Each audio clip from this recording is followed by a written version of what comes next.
नमस्कार। आज तारीख 22 फरवरी, दिन बृहस्पतिवार। परत दर परत व्यू चैनल में आपका स्वागत है। मैं हूं आपके साथ इंद्र मोहन शर्मा। विश्लेषण कार्यक्रम में आज का मुद्दा है, क्या हेमंत सोरेन की तर्ज पर गिरफ्तार होंगे केजरीवाल? बड़ा सवाल। केजरीवाल के इस मुद्दे को लेकर विश्लेषण करें उससे पहले कुछ जो और प्रमुख खबरें हैं उनका भी संक्षेप में जिक्र कर लें कि किसान आंदोलन जो चल रहा है वह लगता है कि किसान नेताओं और केंद्र सरकार के बीच वार्तालाप सिरे नहीं चढ़ पा रही है। हालांकि केंद्र सरकार की ओर से बार बार यही कहा जा रहा है कि वो वार्तालाप करने के लिए सरकार तैयार है, लेकिन किसान नेताओं ने साफ तौर से ऐलान कर दिया है कि खनौरी बॉर्डर पर जिस तरह से हरियाणा पुलिस की गोलीबारी से एक किसान युवक की मौत हुई है वह बहुत बड़ा मामला है और इस मामले को लेकर किसानों ने अब निर्णय लिया है कि 26 फरवरी को ट्रैक्टर मार्च करेंगे वो नेशनल हाईवे पर, और 14 मार्च को दिल्ली में महापंचायत करेंगे संयुक्त किसान मोर्चा की ओर से। वो ये भी मांग कर रहे हैं कि केंद्रीय गृह मंत्री अमित शाह और हरियाणा के मुख्यमंत्री मनोहर लाल और हरियाणा के गृह मंत्री अनिल विज को गिरफ्तार किया जाए, उनके खिलाफ हत्या का मामला दर्ज किया जाए। क्यों कि खनौरी में जिस युवा किसान की मौत हुई है वह पुलिस की गोलीबारी से हुई है। खैर, ये तो था किसानों का सिलसिला।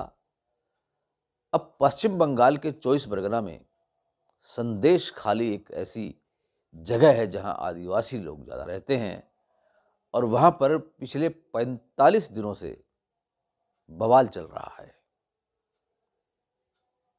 और वहां का जो टीएमसी नेता शेख शाहजहां है उस पर आरोप है कि उन्होंने संदेश खाली में रहने वाले आदिवासी महिलाओं पर अत्याचार किया, उनके साथ गलत व्यवहार किया और यहाँ तक कि अब तो मानव तस्करी के भी आरोप लगाए जा रहे हैं। और इसके अलावा यह भी कहा जा रहा है कि ये केवल 45 दिनों का मामला नहीं है, बल्कि पिछले 13-14 वर्षों से ये सिलसिला चला आ रहा है। जब सीपीएम की सरकार थी तब से, और उसके बाद टीएमसी की सरकार आई तब से। लेकिन टीएमसी की नेता और पश्चिम बंगाल के मुख्यमंत्री ममता बनर्जी का सीधा आरोप है कि संदेश खाली वह जगह है जहां पर आरएसएस ने पनाहगाह बना रखी है। अब इसमें कौन सच है कौन झूठ है इसका फैसला अभी तक नहीं हो सका है, लेकिन सबसे बड़ा सवाल यह है कि जो आरोपी शेख शाहजहां है टीएमसी का नेता, वो फरार है। उसे अभी तक पश्चिम बंगाल की पुलिस और सरकार अपनी गिरफ्त में क्यों नहीं ले पा रही है? क्या उसको सरकारी तौर से संरक्षण दिया जा रहा है? ये अपने आप में बड़ा सवाल है। खैर, ये तो सब आने वाले लोकसभा चुनाव को देखकर आरोपों और प्रत्यारोपों का सिलसिला जारी रह सकता है। चलिए बात करते हैं अब आम आदमी पार्टी के सुप्रीमो और दिल्ली के मुख्यमंत्री अरविंद केजरीवाल की। अरविंद केजरीवाल को ईडी ने 7वीं बार समन भेज दिया है। और अब यह आशंका व्यक्त की जाने लगी है कि हो सकता है केजरीवाल को जल्द ही गिरफ्तार कर लिया जाए।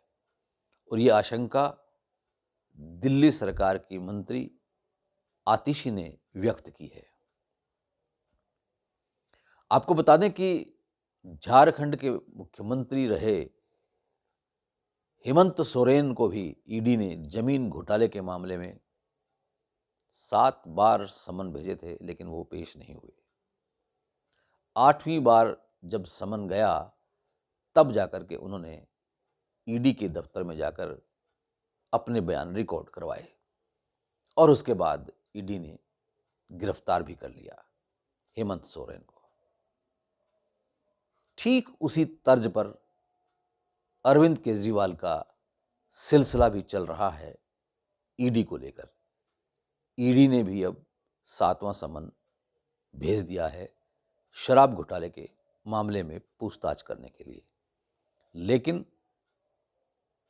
केजरीवाल अभी तक ईडी के ऑफिस में पेश नहीं हो रहे हैं। उनका साफ तौर से ये आरोप है कि ईडी गैर संवैधानिक रूप से उनको समन भेज रही है।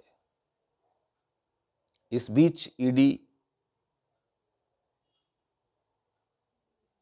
ने जो है ये मामला राउज एवेन्यू कोर्ट में भी दर्ज करवा दिया है और राउज एवेन्यू कोर्ट ने इस मामले को लेकर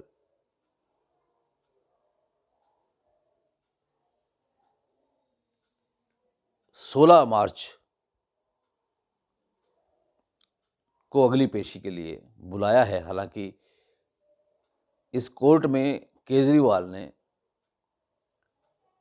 बयान दिया था और वो भी वर्चुअली कि वो व्यक्तिगत रूप से पेश नहीं हो सकते, लेकिन 16 मार्च को वो व्यक्तिगत रूप में पेश होंगे। तो केजरीवाल का ये साफ तौर से कहना है कि ईडी जानबूझकर उनको समन भेजकर परेशान कर रही है, जबकि ये मामला कोर्ट में पेंडिंग है। इसलिए कोर्ट का फैसला आने से पहले ईडी को किसी तरह का समन नहीं भेजना चाहिए और अगर वो समन भेजती है तो वह गैर संवैधानिक है।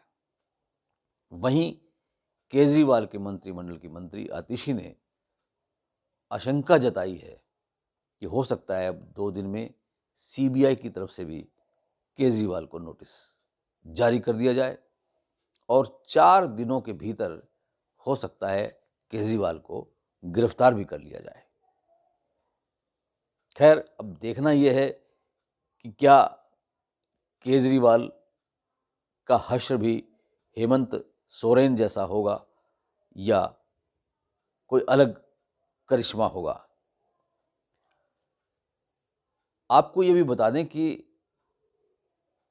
चंडीगढ़ मेयर का जो चुनाव सुप्रीम कोर्ट ने जो नतीजा दिया है, उससे आम आदमी पार्टी के हौसले बुलंद हैं और उन्हीं बुलंद हौसलों को लेकर केजरीवाल ने अब विपक्षी दलों के गठबंधन INDI में कांग्रेस जो घटक है उसके साथ भी अपनी नज़दीकियां बनानी शुरू कर दी है, क्योंकि चंडीगढ़ के मेयर चुनाव में मेयर पद के चुनाव के लिए आम आदमी पार्टी और कांग्रेस ने संयुक्त रूप से अपना उम्मीदवार घोषित किया हुआ था, कुलदीप कुमार टीटा को, जिनको सुप्रीम कोर्ट ने अब विजयी घोषित किया है। सुप्रीम कोर्ट के इस फैसले के बाद आम आदमी पार्टी और कांग्रेस में जो सीटों के बंटवारों को लेकर जो पहले दूरियां हो गई थी, वो अब कुछ नज़दीकियों में सिमटती जा रही हैं। दिल्ली लोकसभा के अंदर 7 सीटें हैं लोकसभा की, तो उन 7 सीटों में से आम आदमी पार्टी 4 सीटों पर और 3 सीटों पर कांग्रेस चुनाव लड़ेगी। ऐसा एक गठबंधन हुआ है आम आदमी पार्टी और कांग्रेस में। इसके अलावा गुजरात और हरियाणा में भी आम आदमी पार्टी और कांग्रेस के बीच लोकसभा चुनाव को लेकर आपस में सीटों का बंटवारा हुआ है और इसकी औपचारिक घोषणा भी जल्द ही हो सकती है। तो ये था आज का विश्लेषण कार्यक्रम। इसके बाद जब भी कोई और अन्य मुद्दा आएगा तो हम आपके सामने रूबरू होंगे। तब तक के लिए इंद्रमोहन शर्मा को इजाज़त दीजिए और अगर अभी तक आपने ये चैनल परत दर परत सब्सक्राइब नहीं किया है तो कर लीजिए और बेल आइकन के बटन को ऑल करके क्लिक कर लीजिए ताकि जब भी किसी महत्वपूर्ण मुद्दे पर हम शो कर उसे YouTube पर अपलोड करें तो उसका नोटिफिकेशन आपको मिल जाए और आप निष्पक्ष विश्लेषण तसल्ली से देख सकें। वीडियो अगर आपको पसंद आया है तो आप इसे लाइक कीजिए, शेयर कीजिए अपने मित्रों परिचितों को। आपका बहुत बहुत धन्यवाद, बहुत बहुत शुक्रिया।